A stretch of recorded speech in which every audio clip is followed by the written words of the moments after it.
David Pagou, l'homme de la situation, trouvé par Samuel Eto'o dans cette équipe camerounaise. Salut les gars, bienvenue, j'espère que vous allez bien. On va débriefer ce soir ce match de champion, ce match de la CAN dans cette poule la plus compliquée. D'ailleurs avec Cameroun. Gabon les gars, très bon match du Cameroun. Bravo et félicitations au Cameroun. 1-0 les gars. Match dominé, match mérité de la part du Cameroun. On va directement passer avec la formation proposée de David Pagou, un entraîneur sous-estimé, un entraîneur qui déjà par son CV, par son palmarès était négligé, était simplifié. Aujourd'hui, tactiquement les gars, c'est costaud ce qu'il nous propose, c'est très costaud ce qu'il propose. On a vu dans son classement, il te vient avec un 3-5-2 avec deux pistons, Junior Chamade et Daline Yongwa, qui ici viennent amplifier le jeu offensif du Cameroun. On a vu très bien comment la formation et la stratégie tactique de David Pagou a permis au Cameroun de conserver le 1-0, parce que d'ailleurs ils ont marqué un but très tôt dans les 6e minutes de temps de jeu. Ils avaient déjà marqué, ce qui te permet donc d'avoir une certaine disponibilité des joueurs offensivement et défensivement au milieu de terrain. Ça a répondu pour pouvoir conserver ce but. On a vu Carlos Baleba, Dani Namasso, Arthur Avram, mais quel match de Dani Namasso les gars. Dani Namasso ce soir, quel match de folie, quel match proposé de ce joueur qui faisait la liaison entre le milieu de terrain et l'attaque, qui réussissait à garder le ballon, qui réussissait à garder l'équilibre avec ses transitions, avec ses passes intelligentes. Mais les gars, ce type a été mis au banc par Marc Brice. Il faut rappeler cela. Marc Brice n'a jamais utilisé ce joueur comme il le fallait. Très peu de temps de jeu utilisé de la part de Marc Brice. Mais aujourd'hui, David Pagou vient nous faire briller ce joueur les gars. Il est très fort. Il est très fort. On a vu Carlos Baleba qui aussi dans ses grasses vaissales, c'est très fort ce qu'il propose. Malheureusement, il s'est blessé. Arthur Avram, combativement, ça répond du présent. Le défenseur, capitaine Nuntolo, latéral, mais lui, il est toujours costaud. Lui, il répond toujours au rendez-vous. Il répond toujours présent. Mais quel match proposé de la part de Tolo ce soir, les gars.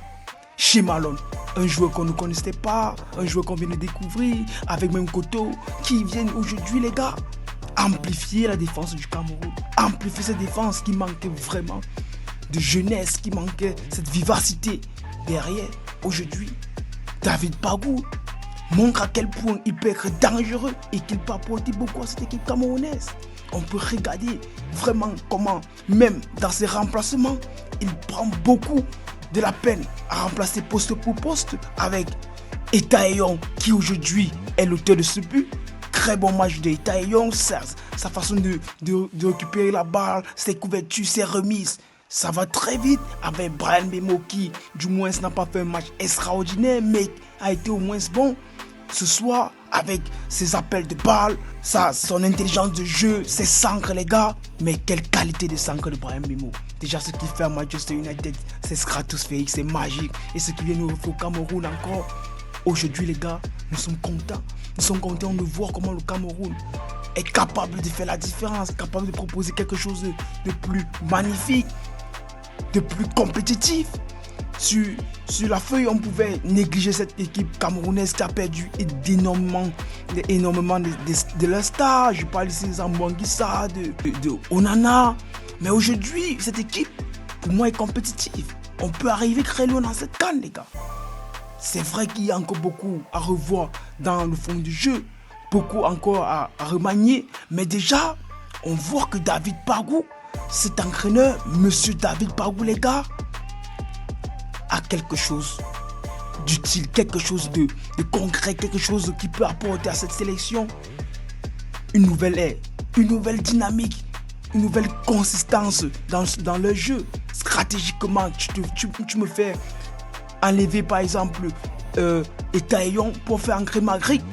Franck Magritte qui vient sur sa qualité de tête, balle aérien, jeu de tête, les techniques, il est efficace les gars. Deux centres de la part d'Mbeumo, 2 fois il réussit à te rabattre ce ballon d'abord sur la grave salle, dévié par un joueur, et ensuite côté du poteau. Mais c'est ce jeu de tête que nous voulons dans cette équipe camerounaise. Dans un match bloqué, il peut faire la différence. Dans un match serré, il peut faire la différence. On a vu même tactiquement au milieu quand Carlos Baleba se fait blesser, il te fait ancrer. Jean Onana qui vient aussi faire un match plutôt bon. C'est Ebimbe Noir qui a été, du moins, pas au niveau de David Namasso, parce que Dani Namasso, aujourd'hui, c'est pour moi l'homme du match, les gars. C'est l'homme du match. Regardez le match qui te sort. Regardez vous-même le match qui te sort. Mais au milieu de terrain, il maîtrise au milieu de terrain. Quand Ebimbe vient, il apporte, certes, combativement de l'énergie, mais techniquement, ça manque encore beaucoup de choses, ça manque encore à revoir.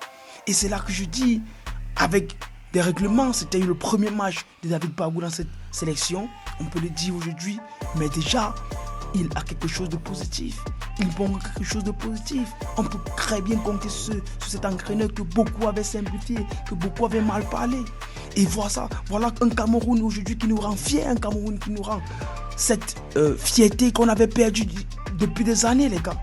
Depuis des années, on avait perdu cette vivacité du Cameroun, ce remblai qui manquait dans cette sélection camerounaise. Contre la Côte d'Ivoire, on va voir ce qu'il va proposer avec beaucoup de joueurs qu'il a laissés sur le banc de touche. Je parle ici de Christopher Wu, de Bassogog. Il y a beaucoup de joueurs qui n'ont pas joué aujourd'hui. Mais déjà, la construction, le système tactique, c'était bon, les gars. C'était bien proposé de la part du Cameroun. Parlons maintenant du côté du Gabon. Les Gabonais n'ont pas réussi à jouer leur match. Déjà, ils étaient mangés physiquement. Je n'arrive pas à comprendre comment ils ont cette déchetterie tactique dans leurs passes. Ils n'arrivent pas à faire des très bonnes passes. Ils n'arrivent pas à faire des couvertures. Leur prise d'informations tardive. On n'arrive pas à comprendre comment aujourd'hui le Gabon manque cette fluidité tactique, les gars. Il a fait un changement très rapide à la 42e minute. Il te fait ancrer Lemina et Aubameyang. Aubameyang ancre là. Il est déjà là-bas souffrant parce que il a une blessure, mais il force pour jouer ce match. Et dans ce match, il ne répond pas présent. C'est le résultat tout simplement d'avoir un banc de touche assez faible de la part des Gabonais. Un banc de touche qui n'arrive pas à répondre présent. Si, par exemple, le star se blesse, il n'y a personne qui peut remplacer Pierre. Aujourd'hui, c'est très dangereux de ce côté gabonais. Moi, je pense même que dans le jeu, ça manque beaucoup de tactique, ça manque beaucoup d'ambition. Ils n'arrivent pas à faire les différences, le prise d'information. Je venais de le dire tantôt, ça manquait vraiment quelque chose dans le fond de jeu des Gabonais. Même le gardien de but, il cherche son pied avec les joueurs qui n'arrivent pas à délimiter les limites du terrain. Mais qu'est-ce qu'ils nous ont proposé ce soir? Un match dégoûtant du côté des Gabonais. Et moi, je me suis même dit à un certain moment que le Cameroun a baissé ce rythme parce qu'ils ont vu que du côté des Gabonais, ça ne répondait pas, ça ne proposait pas quelque chose d'efficace. Et donc, quand on se trouve face à une équipe qui ne propose pas grand-chose offensivement, on est obligé de baisser le niveau. Moi, je pense que le Cameroun a baissé le niveau. Humblement, on a baissé le niveau parce que face à la Côte d'Ivoire, les gars, je pense encore que le Cameroun a quelque chose encore dans leur réservoir. Ils peuvent proposer quelque chose de plus intense. Mais aujourd'hui, les Gabonais n'ont pas répondu présent. Beaucoup d'erreurs du côté des Manga. Il fait des erreurs, les erreurs de relance. Mais les défenseurs sont vieillissants. Ils n'arrivent pas à trouver les jeunes. Mais aujourd'hui, on part en Coupe d'Afrique avec près de 4 joueurs déjà usés, les gars. C'est pas possible du côté des Gabonais. Mais l'entraîneur, c'est décevant. Certes, il faut de l'expérience quand on part dans une compétition comme une Coupe d'Afrique. Mais autant de joueurs usés, ça ne répond pas. Physiquement, on a vu comment c'était fini du côté des Gabonais. Ils n'arrivaient pas à proposer leur jeu. Ils n'arrivaient pas à faire la différence. La finition, c'était décevant. Même du côté du Cameroun. Aujourd'hui, j'ai vu une finition très faible, les gars. Parce qu'on a vu comment même Tchama 2 n'arrive pas à marquer un but, une passe comme celle-ci, une passe en profondeur servie de la part de Bryan Mbeumo. Junior Tchama 2 n'arrive pas à la placer ce ballon. C'est très compliqué. Même du côté du Cameroun, il faut le dire, ça n'a pas répondu efficacement au niveau de la finition. Ça n'a pas répondu, les gars. Même Et Dembélé a créé un contrôle orienté suffisant sur cette action pour faire la différence. Ça n'a pas répondu. Et voilà comment on se retrouve dans un jeu avec beaucoup de déchets. Mais non seulement il y avait ce manque d'expérience, mais on s'est régalé concernant ce match parce que c'était une affiche très attendue du côté du Maroc. Et voici un match donc comme celui-ci. Nous pouvons être fiers de cette équipe camerounaise qui aujourd'hui, pour le premier match de l'entraîneur David Bagou, on peut être fier de lui parce qu'il a fait bonne impression. Il a donné le temps de jeu à certains qui n'avaient pas du côté du Cameroun, avec Marc Brice qui a tellement mis ses talents sur le banc de touche. Mais aujourd'hui, il permet à ce que nous puissions voir le talent, ces prodiges camerounais qui viennent briller, les gars. Et c'est ce que nous disons. Nous disons merci à David Bagou et vive le Cameroun. Bravo les Lions. Et faites-nous rêver dans cette CAN. C'était El Foutico.